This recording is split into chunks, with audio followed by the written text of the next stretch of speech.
নববর্ষে কুসংস্কার মানি না, নাগরিক বৈষম্য মানি না। আমরাই বাঙালি, আমরাই বাংলাদেশি, বাংলাদেশের মুসলিম, আমি বাঙালি মুসলমান। দেশ মাটি মানুষের প্রকৃত বিশুদ্ধ কালচার তুলে ধরা, ইতিহাস ঐতিহ্য তুলে ধরার জন্য আমাদের প্রয়াস। আপনারা কি এবারে প্রথমবারের মতো করছেন? আমরা গত বছর শুরু করেছি, এবার তো আপনাদের যে আয়োজন, আপনাদের যে সাইনবোর্ড বা ব্যানার করেছেন, সেগুলোর ব্যাখ্যা যদি একটু দেন যে আপনারা ব্যাখ্যাটা খুব সহজ। আমরা সাইনবোর্ড করেছি বিজাতীয় সংস্কৃতি নিপাত, কুসংস্কার বন্ধ হোক, নাটক সিনেমায় অশ্লীলতা বন্ধ হোক, সাহিত্য সংস্কৃতিতে অশ্লীলতা বন্ধ হোক, নববর্ষে কুসংস্কার মানি না, নাগরিক বৈষম্য মানি না।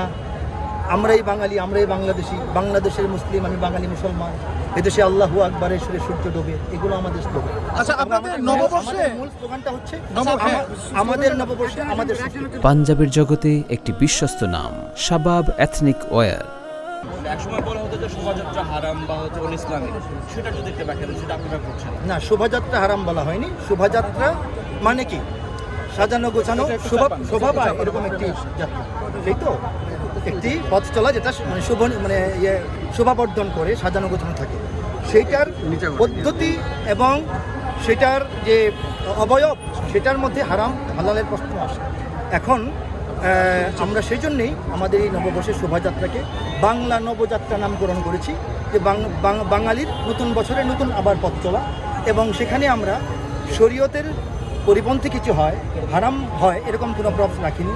এবং আমাদের এই মিছিলে, আমাদের এই র্যালিতে কোনো অসৌজন্যতা অথবা অনুইসলামিক শরিয়া বিরোধী কোনো কার্যক্রম বা আচরণ কোনো পাঠ রাখা হয়।